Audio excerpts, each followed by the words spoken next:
All right, guys, so I kind of gave you the scientific classroom version in the last video, so now I wanted to take it into like more practical application. So these are from last weekend in our scrims. And so, here is that control comp that we faced with a bunch of TDs, made it very hard for us to hit anything.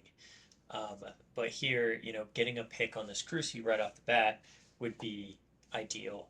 Um, and I have radio loaded here to kind of give me the maximum range in case they range TD me or assuming they will.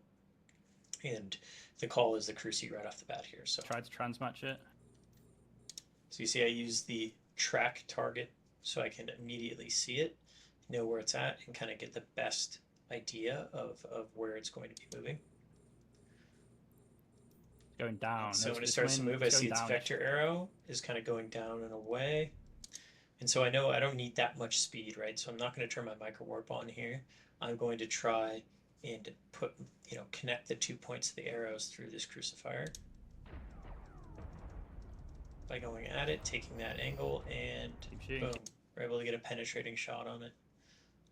Ultimately, it gets reps from the deacon, and it gets rep back up, but that is the idea here. Another example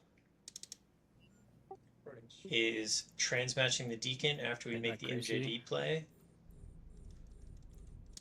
Oh, sorry. Fast forward here. There you go. All right, so we just landed off of the MJD. See, MJD in. And now Lilith and the Deacon is the call here. Everything. I need cap on Lucius, if possible. And so I am just coming out of my MJD. I'm starting to shoot, starting to get some good hits, but now he's moving, and I can see his vector arrow.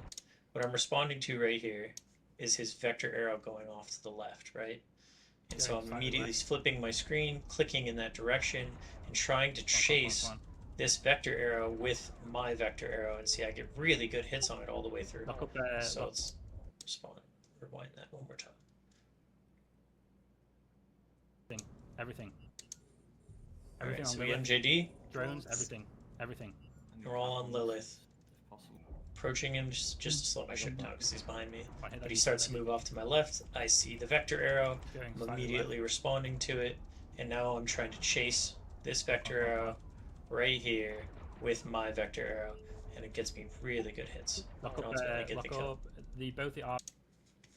Alright, last one here. 221. Alright, so here we're trying to take the Vigilant off the field. I'm in the Oracle, so I have really poor tracking. I have decent positioning though. I'm kind of, I'm a little bit outside of my fall off, but I'm going to try and transmatch and approach as best I can. He ends up coming into me where, kind of right at the edge of my fall off, and I'm able to get good hits on. But this is where I am chasing his vector arrow with the Oracle to be able to keep as good trains as possible, right? So I'm trying to burn in. The Deacon is coming back in. I'm going to start trying to split those arrows. We lost all the webs. We have no tools to kill it anymore. Yeah. Definitely lose track of it a little bit here, but then I get back on it here shortly. There we go. So I'm getting good hits. I'm within my optimal now. And I am chasing, trying to put the tip of that arrow and the tip of that arrow towards where I believe the Vigilant is. Okay. Scram the Brutix Navy, guys. Still getting pretty decent hits on it. And then we're gonna shoot that next. Yeah, penetrates there, so we're definitely doing as much damage as we can. Drones on Deacon. Drones on Deacon. And there we go, it drops. And so, if I'm not transmatching in all of these examples, I'm getting a fraction of the damage on. And so that's really what I'm talking about here as far as using those vector arrows and kind of imagining where the target's at to be able to line up those tips and how important this is. It really is like the difference between us bagging a lot of these kills or us not. And it's really just on each of us. We kind of all have to do it together.